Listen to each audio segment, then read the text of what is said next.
화평케 하는 자라 제목을 달아봤습니다. 화평케 하는 자가 받는 복은 무엇인가 보았더니 참 하나님을 아버지로 부르는 그런 은혜를 주셨다 했습니다.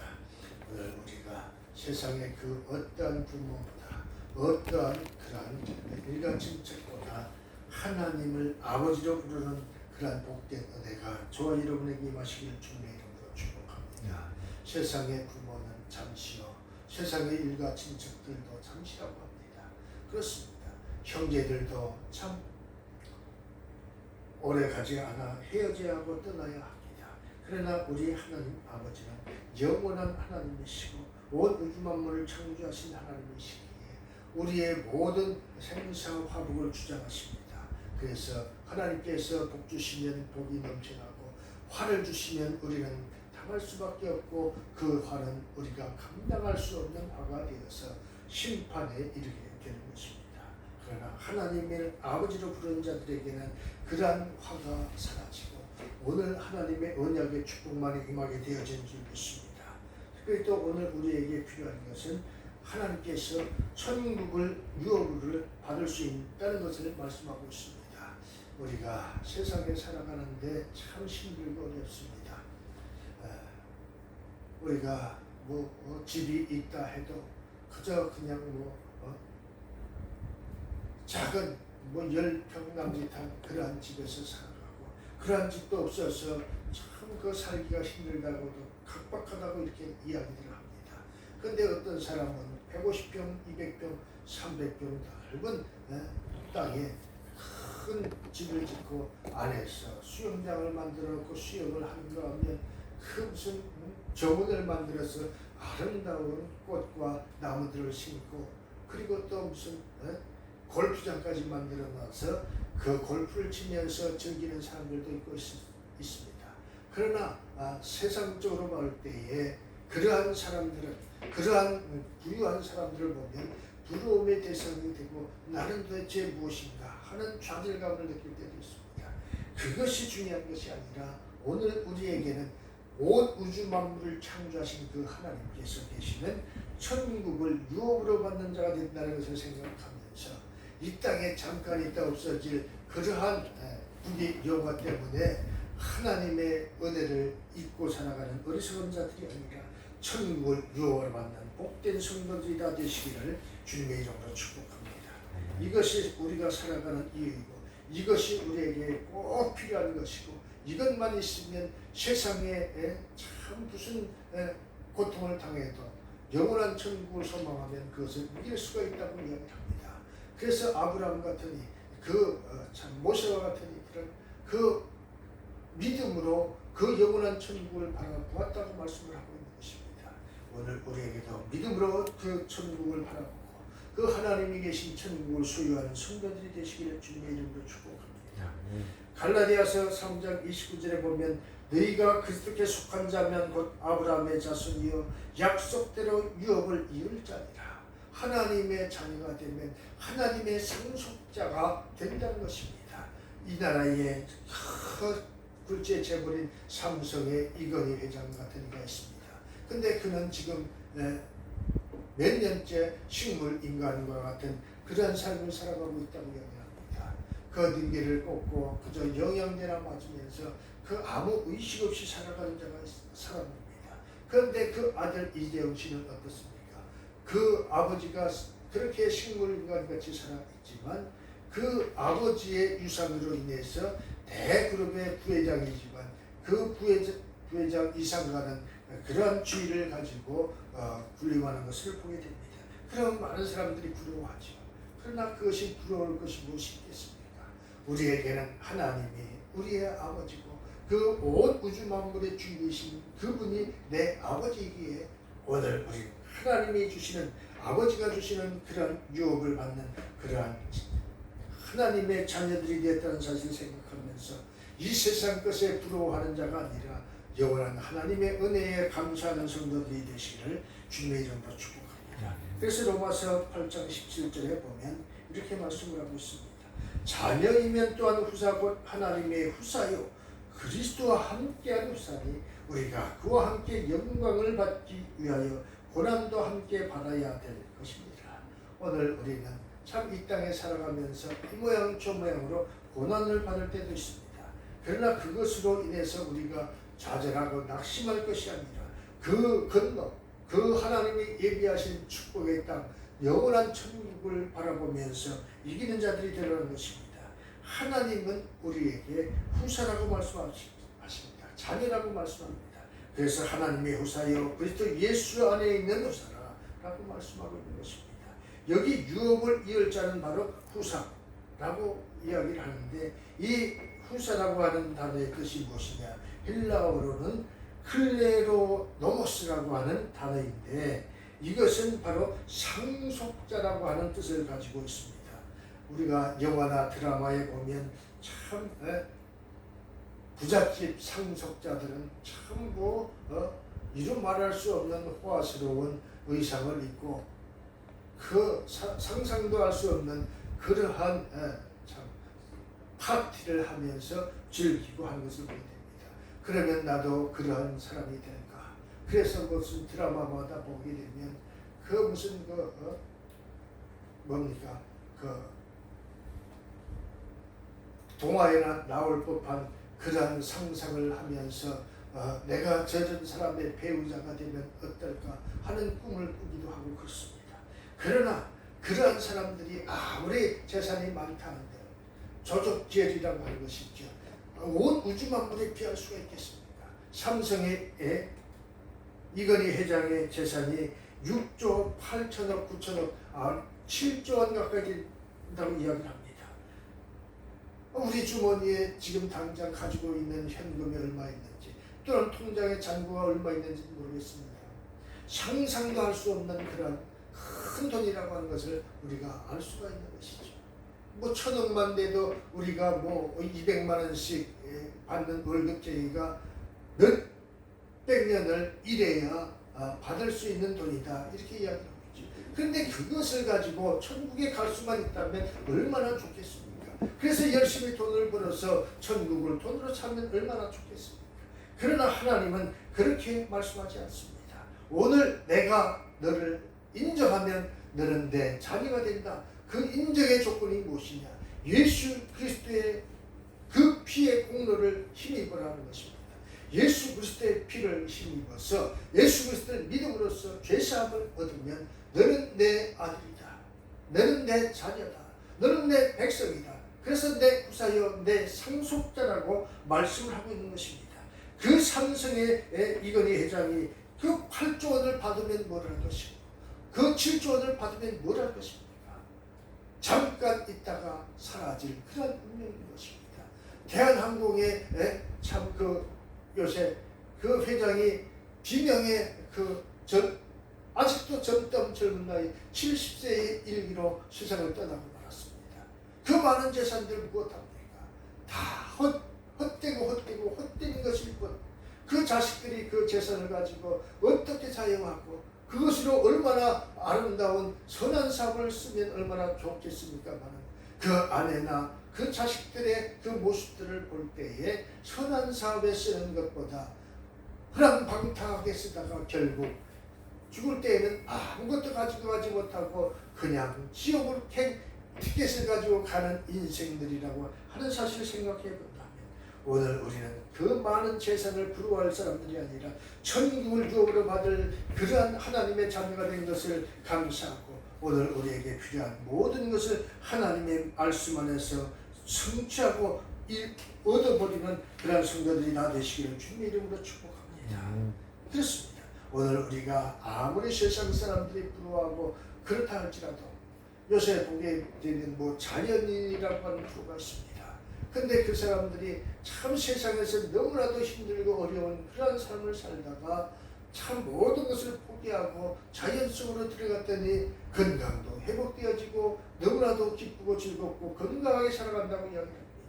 세상에 살아갈 때는 참 돈을 벌기 위해서 참 할지 못할 짓 다 하고 그렇게 열심히 돈을 벌었지만 하루아침에 전 재산을 잃어버린 사람이 있는가 하면 재산은 벌었지만 돈은 벌었지만 건강이 악화돼서 참 시한부 인생 선물을 받고 이제 헛되고 하면서 마지막 인생 내가 자연 속에 들어가서 조용히 정리하다가 세상을 떠나야겠다 하고 갔더니 그 자연 속에서 회복의 능력으로 하나님이 주신 그 자연 속에서 건강을 회복하고 이제 만족한 삶을 살아가느라고 하는 사람들이 있습니다. 그렇습니다. 그렇게 자연 속에서 잠깐의 평안을 누릴 수는 있겠지만 그러나 영원한 평안은 그곳에 있는 것이 아니라 하나님께 있다는 사실을 믿고 오늘 우리가 세상에 그 어떤 것도 부러울 것이 없이 하나님을 바라고 하나님의 나라를 바라보는 성도들이 되시기를 주님의 이름으로 축복합니다. 특별히 화평해야 된다고 말씀하고 있습니다. 오늘 우리에게 필요한 것은 바로 화평해야 되는 것입니다. 화평할 대상이 누구냐? 먼저 우리가 화평할 대상은 바로 하나님과 우리가 화평해야 된다는 것입니다. 하나님과 화평하게 되어지는 방법은 오직 예수 그리스도를 통해서만 되어진다고 말씀을 하고 있는 것입니다. 그 주님께서는 이 땅에 오신 이유가 하나님과 화평하게 하기 위하여 화목제물이 되셨다고 말씀하고 있는 것입니다. 오늘 우리에게 진정한 평화, 화평의 대상은 하나님과 화평하는 것인데 우리의 힘과 능으로는 할 수 없으니 오직 하나님의 은혜로만 되어지는 것, 그렇게 우리가 알아야 되는 것입니다. 욥기서 22장 21절에 보면 너는 하나님과 화목하고 평안하라. 그리하면 복이 내게 임하리라. 하나님과 화목하는 것이 가장 복받는 은혜라고 하는 것입니다. 복받는 것이라고 말씀하고 있습니다. 세상 사람들은 그저 권력을 잡거나 그런 무슨 많은 인기를 얻거나 재물을 얻거나 그래서 그것으로 무슨 참 기쁨을 누린 사람들도 있습니다. 그런데 그것도 잠깐이요. 오늘도 뉴스에 보니까 어떤 전직 국회의원이 자살로 추정되는 그러한 것으로 보이는데 시신으로 발견되었다 이렇게 이야기합니다.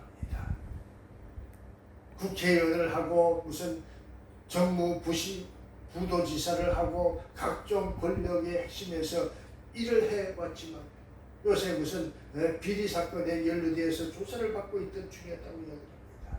그런데 그 지사를 하고 무슨 국회의원을 하고 변호사를 하고 해서 많은 명예도 얻고 돈을 얻었습니다. 아무것도 아닌 것이 되어지고 말았습니다. 어떤 지방자치단체의 시장을 지낸 이는 어떻게 악독했든지 아내를 그 무슨 그 골프채로 두드려 팼는데 골프채가 부러질도록 때려서 숨지기 위해서 구속이 됐다고 이야기합니다. 그때 처음에는 경찰들이 볼 때에 이 상해치사로 알고 이렇게 기소를 했습니다. 근데 알고 봤더니 이건 상해치사 정도가 아니라 살인에 해당한다고 해서 공소장을 변경해서 검찰에 넘겼다 이렇게 이야기합니다. 살인자가 되는데 무슨 시장에 그 권력이 의미가 있었겠습니까? 그렇습니다. 내 안에 그리스도가 없으면 내 안에 하나님과 화목한 그 은혜가 없으면 아무것도 아니라고 하는 것을 이렇게 이야기합니다. 그러면 어떻게 해야 하나님과 화목할 수가 있겠습니까? 그것은 바로 예수 그리스도를 통하여 하나님과 화목하는 것입니다. 로마서 5장 1절에 보면 예수 그리스도를 말미암아 하나님과 더불어 화평을 누리자. 예수 그리스도를 통해서 하나님과 화평을 누리게 되어진다고 말씀합니다. 그렇습니다. 과거에 우리나라 혼인제도를 보게 되면 부모가 정해주는 짝이 있었습니다.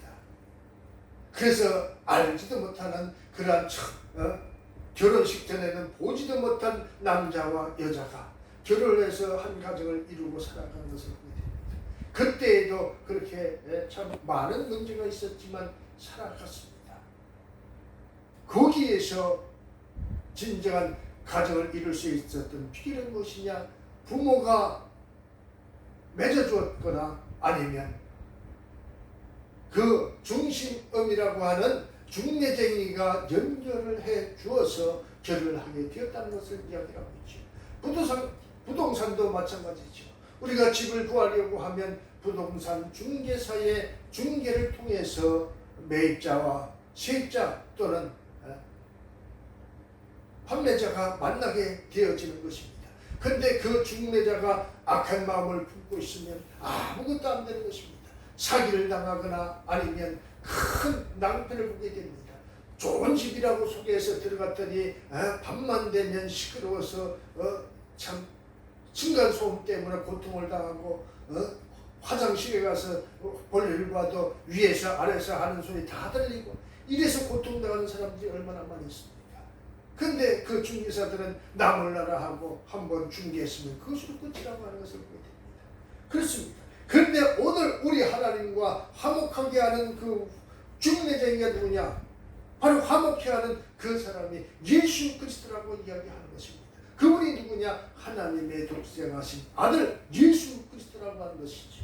그렇습니다. 그러기에 우리가 그 예수를 통해서는 반드시 하나님과 화평을 이루게 되어진다는 사실을 이야기하고 있는 것입니다.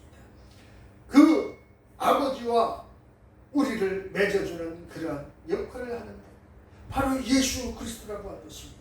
우리로 화목을 얻게 하신 우리 주 예수 그리스도라고 말씀하고 있는 것입니다. 왜 우리가 예수님을 통해야만 화평을 이룰 수 있는가?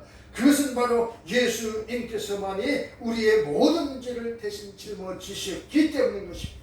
화목 제물이 되셨기 때문인 것입니다. 돈으로 주고 산 것도 아니요 무슨 감언 이설 변호로 해서 산 것이 아니라고 하는 것입니다. 그가 아버지 하나님과 화목케 하기 위하여 화목 제물이 되어서 우리를 화목하게 하셨다는 것입니다.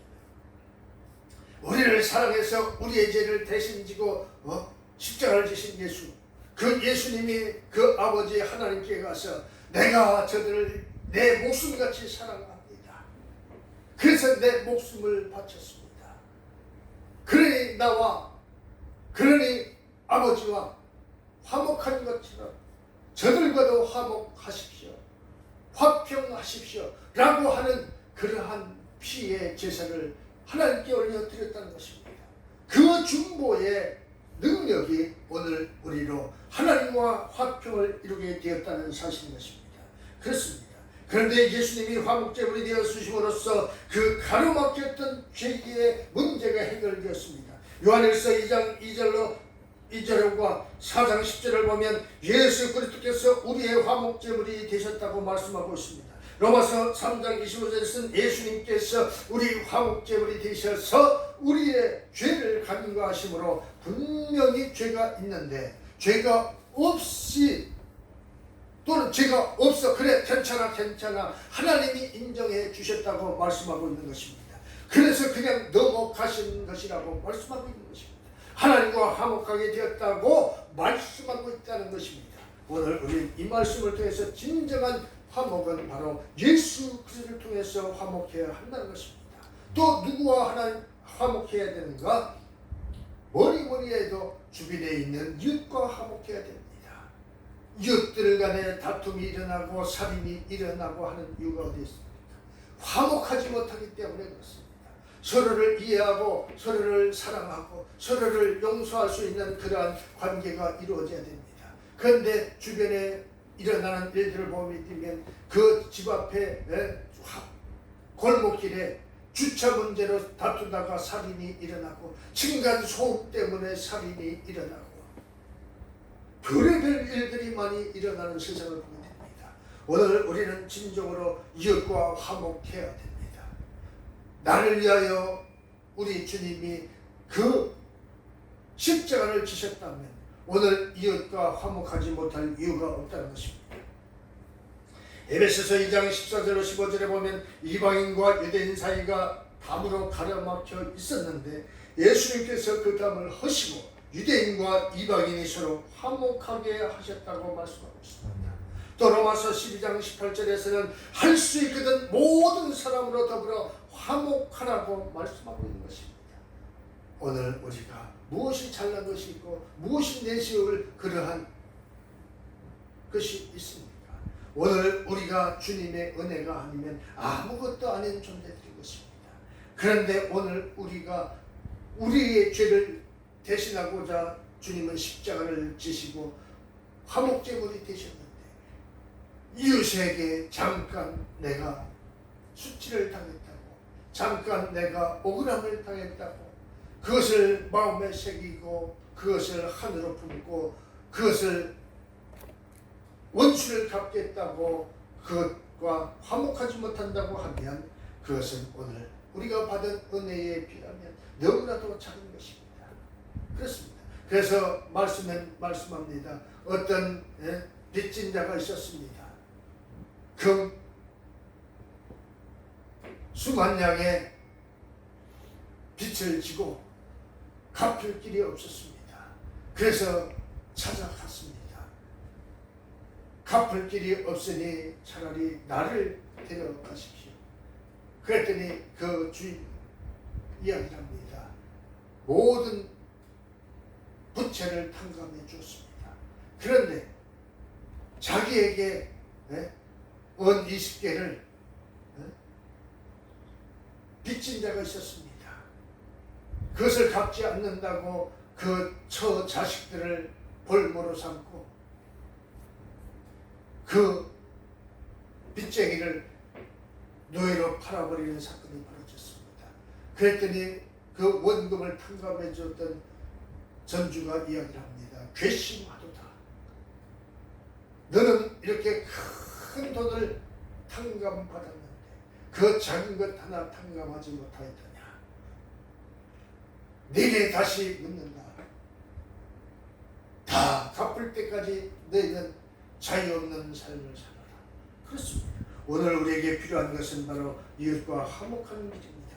하나님께서는 우리에게 화목해 하는 직책을 주셨습니다. 네가 하나님과 화목했으면 이제 화목해 하는 직책을 받아서 세상 사람들과 화목하라는 것을 말씀하고 있습니다. 그래서 고린도후서 5장 18절에 우리에게 화목해 하는 직책을 주셨다고 말씀하고 있는 것입니다.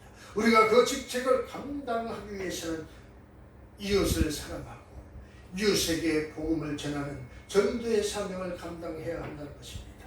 그렇습니다. 우리가 그 직책을 감당해야 한다. 바로 전도해야 된다. 전도하면 화목해야 하는 직책을 감당하는 것이라고 말씀하고 있는 것입니다. 그래서 내가 하나님과 화목할 뿐만 아니라 믿지 않는 사람들, 이웃들과도 화목해지는 역사가 나타나게 되어진다는 것을 이야기합니다. 웃는 낯에 침뱉지 못한다고 했습니다. 나 보고 인상을 찌푸렸다고 살인이 일어나고 쳐다봤다고 살인이 일어나고 하는 일들이 왜 그렇습니까? 사랑이 없고 그리스도의 생명인 그 사랑이 없기 때문인 것입니다. 오늘 우리는 화평해야 됩니다. 이웃과 화평하게 지내는 것이 곧 궁극적인 목적은 그 화평을 통해서 하나님과 화평하게 만드는 길이기 때문에 그런 것입니다. 오늘 우리에게 필요한 것은 화평하는 것이고 하나님과 화평하고 이웃과 화평하고 또 교회 안에 성도들과 화평하고 형제들과 화평하는 그러한 역사가 주님의 은혜 가운데 저와 여러분에게 넘치시기를 주님의 이름으로 축복합니다. 아멘. 그러면 만사가 다 하나님의 은혜 가운데 형통하고 또 우리의 삶이 모든 문제가 해결되는 역사가 주님의 은혜 가운데 나타난 줄 믿습니다. 특별히 하나님의 자녀들이 되는 축복을 받는다는 사실을 생각하면서 화평케 하는 자들이 다 되시기를 주님의 이름으로 축복합니다. 아멘. 필요합니다. 좋으신 하나님 참